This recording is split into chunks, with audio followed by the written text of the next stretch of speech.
The rain had no mercy that night. It fell hard on the metal roofs and cracked pavement, soaking everything, washing away footprints and hope alike. In a dark corner of the city, far from the glowing towers and rich zones, there was an alley where no one looked twice. People passed by fast, heads down, pretending not to hear the soft sounds coming from the shadows, but something was there. Hiding behind broken crates and piles of trash to figures, small, shaking, and cold. They weren't human. Their skin was a soft gray blue, thin like paper, and their eyes were too large for their faces, glowing faintly in the dark. No one knew their names, not even the girls themselves. They had been taken from somewhere far, sold like objects, and now thrown away when no one wanted them. No home, no clothes, no hope. The older one, barely a teenager, wrapped her arms around the younger girl, shielding her from the wind.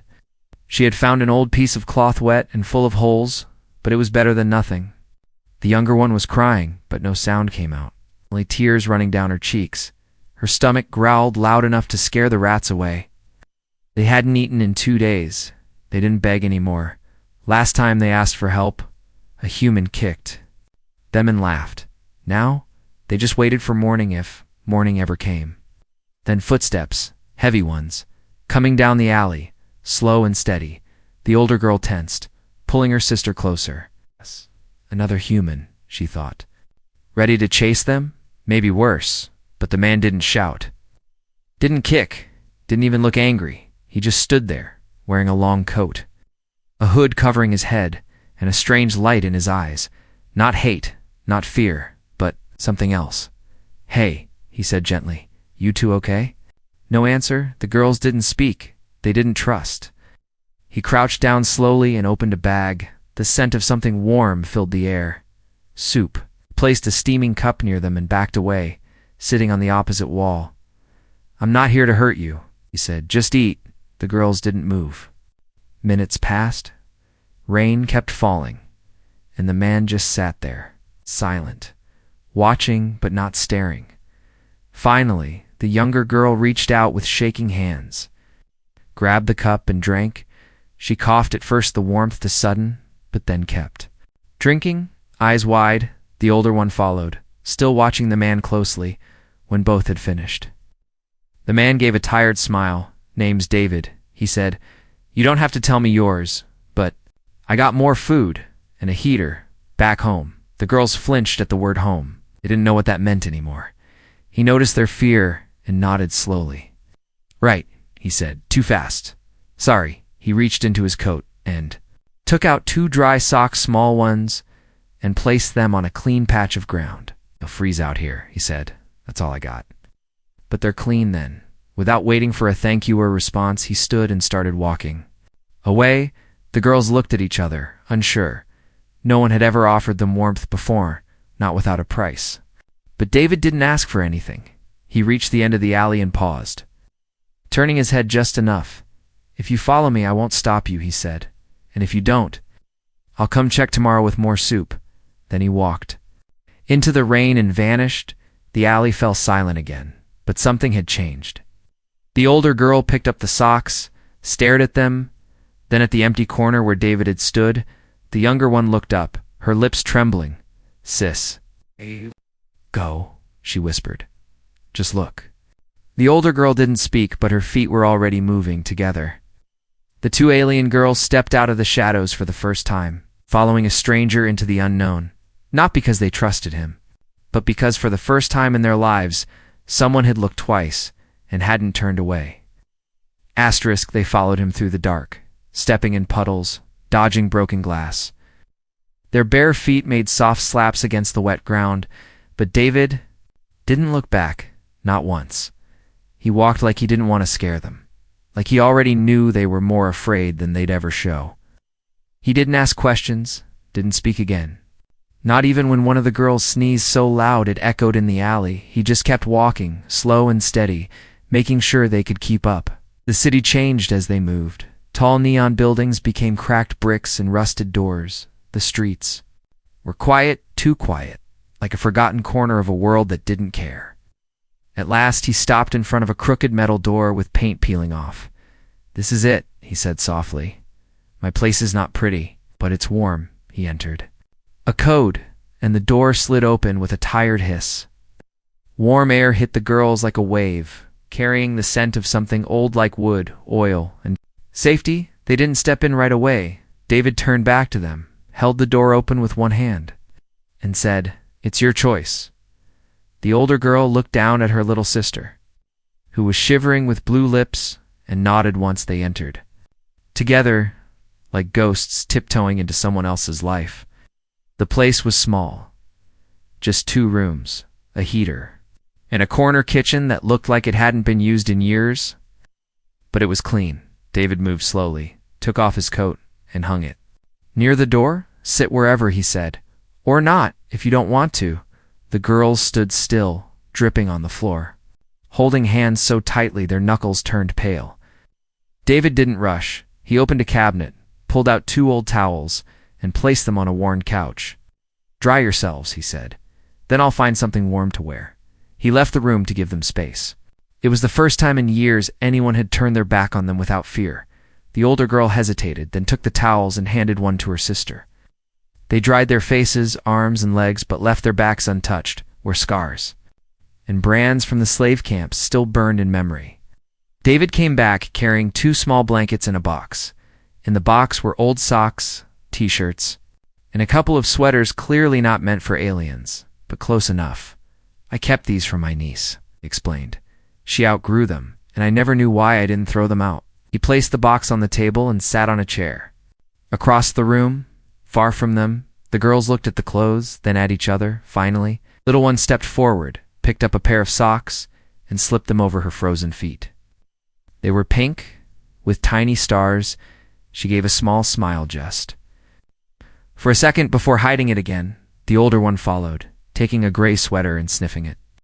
Like she still expected poison, David didn't react, didn't move, just watched with calm eyes, letting them be. Then he said something strange, something they didn't expect. "I don't care where you're from," he said. "I only care that you're safe." The words hit like thunder. The older girl finally spoke, her voice low and cracked. "Why help?" she asked. "We are not worth." David leaned forward, elbows on his knees.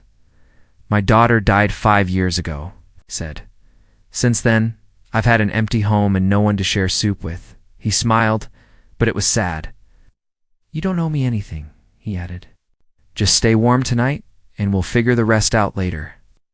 The little one pulled the blanket around her, walked to the couch, and curled up like a kitten. The older one stayed standing, eyes fixed on David like he was a puzzle she couldn't solve. Then she asked quietly, "You not scared of us?" David chuckled softly. "Should I be?" The girl didn't answer, but her body relaxed just a little. She sat beside her sister, was already falling asleep. Wrapped in warmth she didn't trust yet, but didn't want to leave either. David turned off the overhead light, leaving only the soft glow of a heater in the corner. He sat back in the chair and stared out the window into the night. Outside, the world was still cold, still cruel, still blind to the ones it left behind. But in that tiny room, 2 alien girls who had nothing were learning for the first time that not all humans walked past. Some stopped, gave you socks, and didn't even ask your name. The night grew quieter, but inside the apartment, silence didn't mean peace. The heater hummed softly, shadows danced on the wall, and the rain had stopped outside, but sleep didn't come. Not for the older alien girl. She lay on the edge of the couch, stiff as stone, her arms wrapped tightly around her little sister. They had a blanket, socks, even soft clothes, but their eyes stayed wide open. Beds, blankets, quiet, none of it felt safe. She had slept on cold metal floors for most of it. Her life curled up with her back against a cage wall. Now this couch was too soft, too warm, too confusing. Her sister was breathing slowly now, finally asleep, her small body twitching from time to time.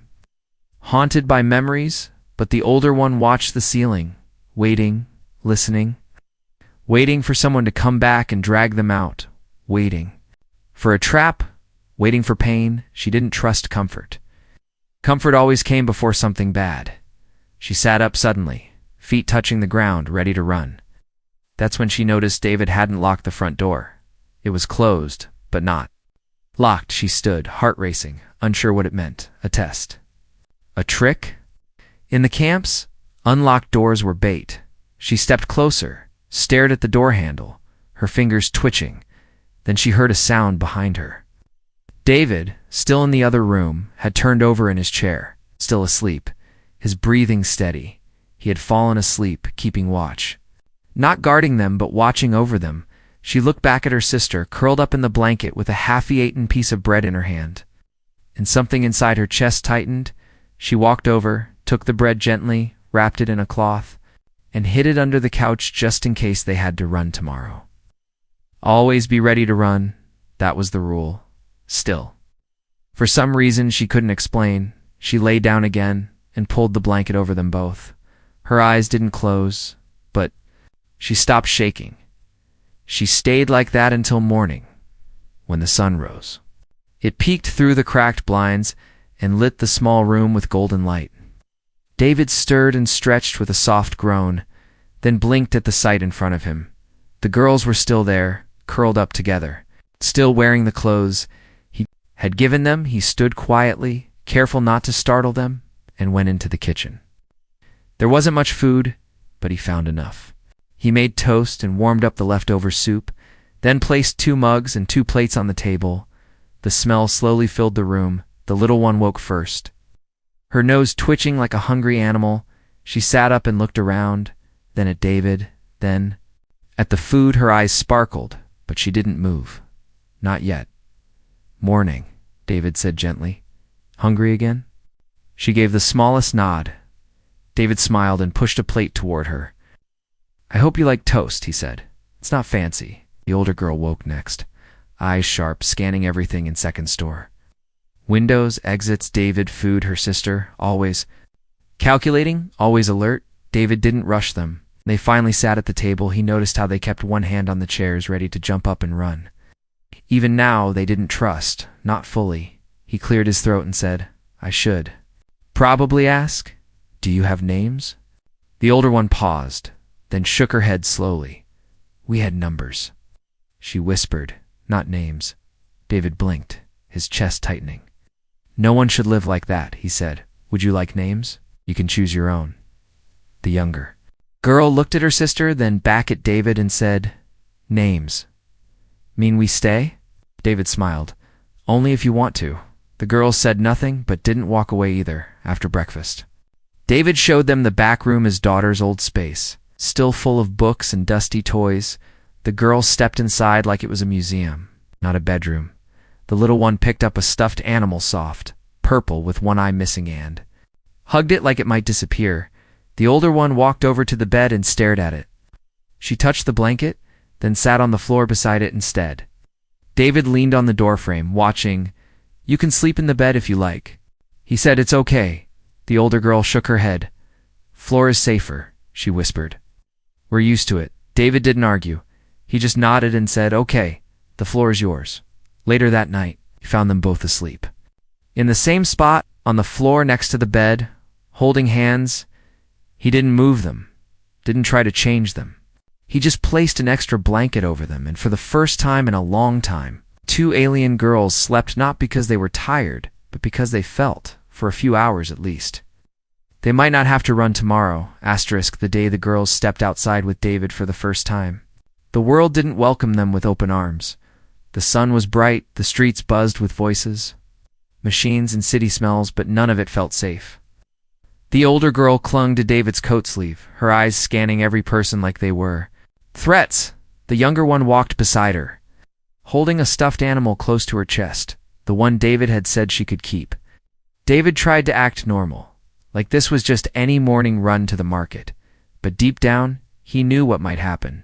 People didn't like aliens, especially ones that looked weak, poor, and out of place. Still, he had promised the girls something warm to eat and something sweet if they were brave enough to come outside, and so they walked, step by step, toward a world that never wanted them. The market wasn't huge, just a collection of stalls, smells of fried bread, roasted meat, and alien spices hanging heavy in the air, vendors shouted, selling everything from scrap tech to second-hand boots. David gave the girls a few credits and said, "Go ahead, pick anything you want." The younger one looked excited, pointing at colorful fruit she'd never seen, but as soon as she stepped toward the stall, the vendor scowled and waved her away. "No freaks," he barked. "This isn't a zoo." The girl froze, shrinking back. David stepped forward fast, placing himself between the vendor and the girl. "That's enough," he said calmly. "Wait. She's with me." The vendor snorted. "Then take your pets somewhere else." A few people nearby turned to look, murmuring, whispering, staring at the alien girls like they were disease. The older one grabbed her sister's hand and pulled her back behind David, her face tight with fear and something else, shame. David clenched his fists, but kept his voice level. "They're not pets," he said. "They're children." The vendor laughed. "Sure, and I suppose next you'll say you're their father." David didn't flinch. "Yeah," he said. "That's exactly what I'm saying." The air went still. Someone nearby snapped a picture with their holotab, the light blinking red, in seconds. Whispers turned into stares, stares turned into murmurs. "Did you see that? Human with aliens?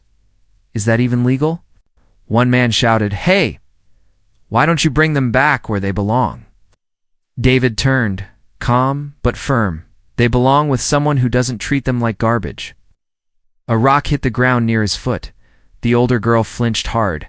Pulling her sister close, eyes wide with panic, David raised his hands, standing between them and the crowd. "That's enough!" he shouted. "You want to throw something? Throw it at me." The crowd hesitated. Uncertain, another vendor, an older woman with tired eyes, stepped forward and said, "Leave the man be. Done nothing wrong." Silence held for a moment. Longer and slowly the crowd thinned. One by one, people turned back to their shopping.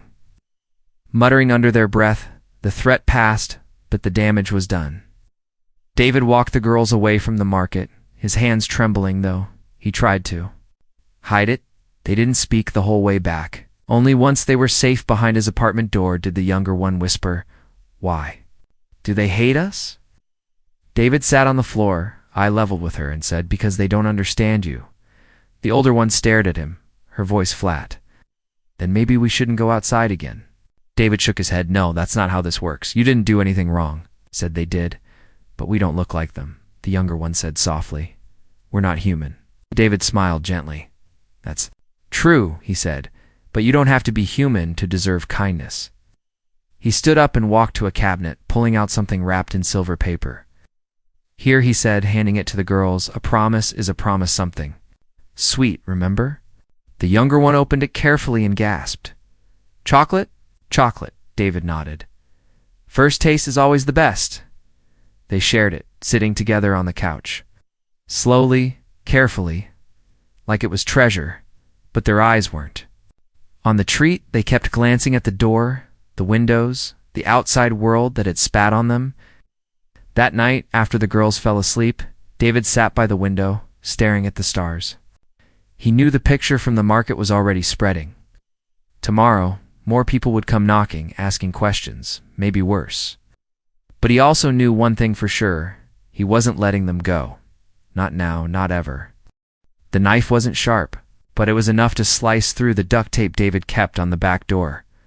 The older girl moved silently, one hand gripping her little sister's, the other pressing the door open inch by inch. It was past midnight. David was asleep in his chair, a book still open on his lap, a blanket barely covering his legs. He looked peaceful, too peaceful to understand what kind of danger they brought into his life. That's why they had to go. The younger one kept looking back, her eyes full of tears she wouldn't let fall. "Why, sis?" she whispered. "He's nice." The older one didn't answer at first. Her chest ached, her throat burned, but her mind was clear. "If we stay," she finally said, "they'll come for us. Hurt him, hurt you. I'd rather freeze than see him bleed." They slipped out into the cold night. Wearing the same socks and sweaters David had given them, they didn't take food, only what they could carry. The stars watched silently as they walked deeper into the shadows of the sleeping city. Back in the apartment, David stirred, a sudden chill waking him. He looked toward the couch, saw the empty blanket, the untouched mugs on the table. He stood, fast, heart pounding, checked the bathroom, The bedroom. Everywhere. Gone. His hands trembled as he picked up a note left on the kitchen table, scribbled in shaky writing. You gave us warmth, but monsters follow us. We don't want them to follow. You too. Thank you. We're sorry. David dropped the note and ran to the door, throwing on his coat, grabbing a flashlight and his old tracker scanner. I promised I'd protect you, he whispered. You don't get to leave like this. The scanner wasn't fancy, just left over. Gear from his old job, heat signatures, footprints, motion tracking. He searched alley after alley, calling softly, careful not to attract attention. It started raining again, cold and bitter. He found nothing for over an hour. Then finally tiny footprints leading into a drain tunnel. David didn't hesitate. He climbed down, flashlight shaking in his hand. Inside, the tunnel smelled like oil, rust, and rot.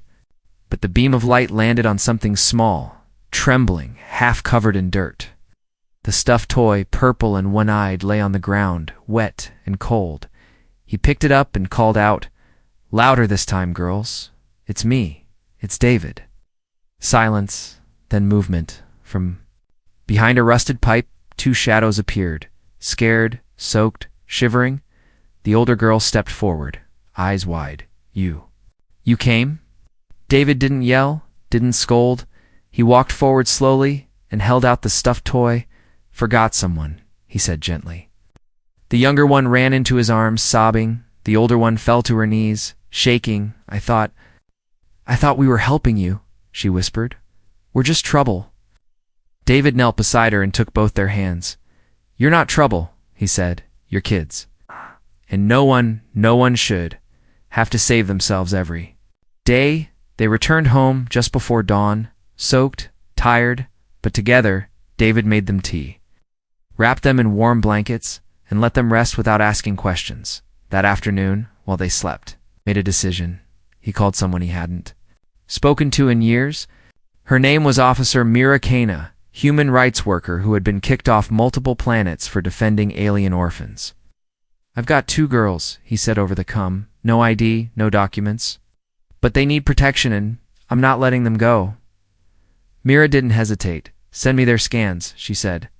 "I'll start the paperwork for legal guardianship, but you'll be in for a fight." David looked at the girls curled up together on the couch, finally sleeping deeply. "I'm not afraid of fights," he said. "Just of losing them later." That night, as the heater hummed and the wind howled outside, David sat beside the couch with a warm bowl of soup. When the older girl woke, he handed it to her and said, "If you ever feel like leaving again, just tell me first." She looked down, ashamed. "I'm sorry. We saw it. We thought we were doing the right thing." David smiled gently. "I know, but next time," he added, "maybe we do the right thing together." She didn't answer, just nodded, and for the first time, leaned her head on his shoulder. And for the first time in her life, she didn't plan an escape. She planned to stay. The door was made of smooth black metal. No handle, no keypad, just a scanner. The girls stood in front of it, holding David's hands tightly, their hearts pounding like drums in their chests. This wasn't just any door. This was the Office of Interspecies Rights, where aliens came begging for things they never got. Help. Papers, names, family. Most left with nothing.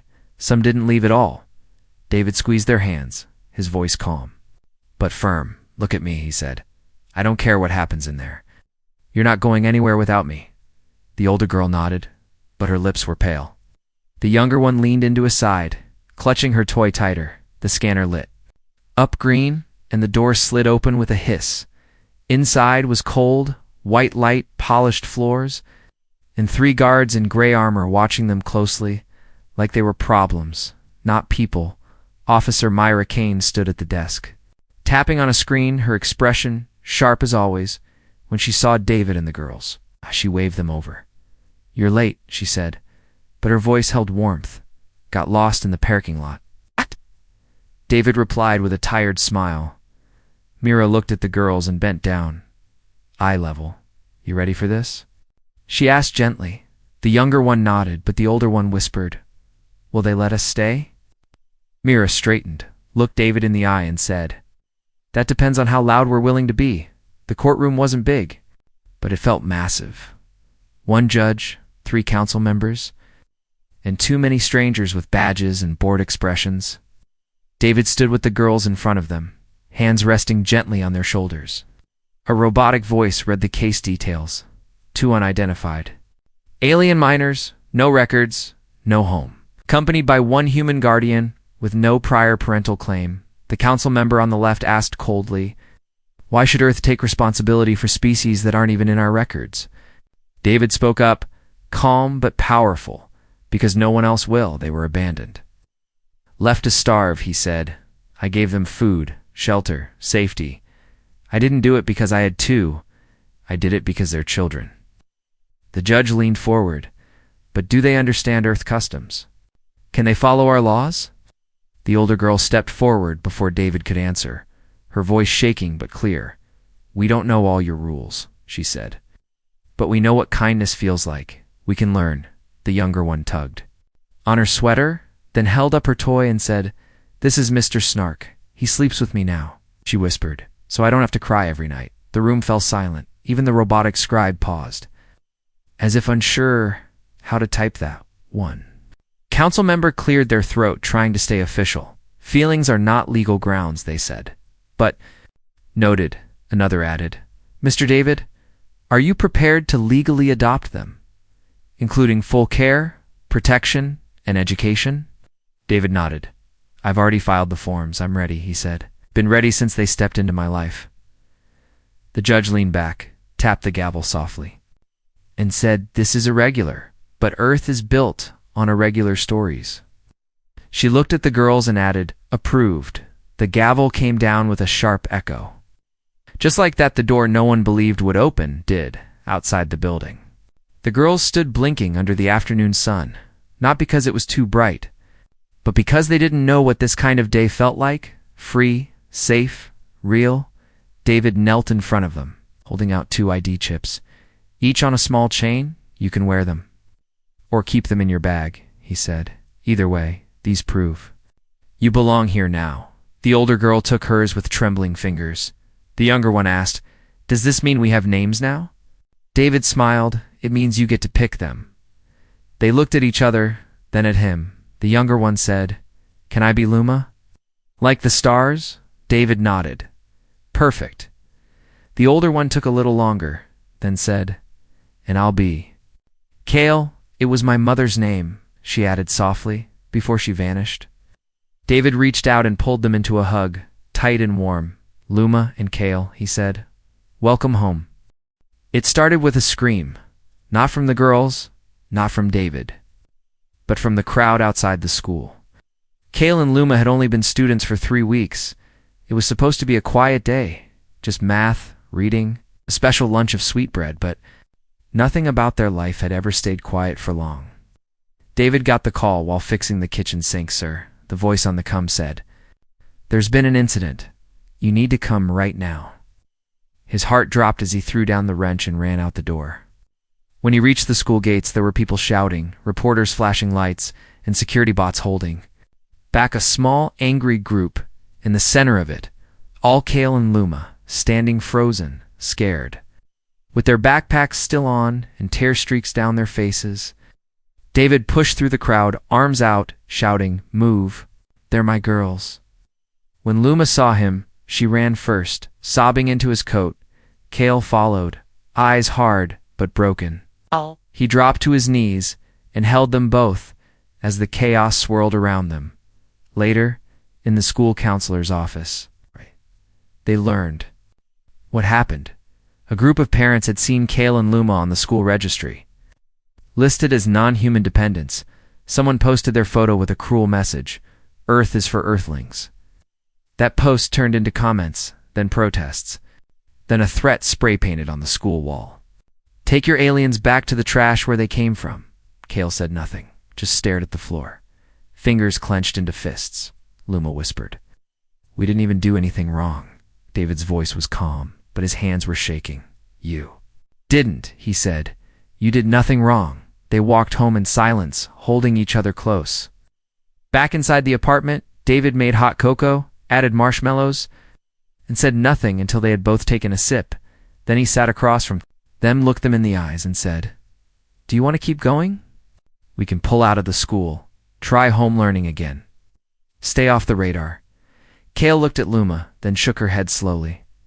"No," she said, "they want us to be scared." "But we won't be," David smiled, not because he was proud, but because he knew how hard those words were to say. "You're stronger than I ever was," he whispered. The next day, David walked them to school himself. He didn't hide, didn't cover their faces, didn't tell them to keep their heads down. He held their hands and walked right through the front gate like they were royalty. And maybe in that moment, where weeks passed and the protests faded, people got bored, moved on, or changed their minds after seeing the girls share food with classmates, help the janitor with cleanup, and smile like they belonged. But healing took longer every night. Luma checked the window 3 times before bed. Kale still hid food under the couch just in case. David never stopped reminding them.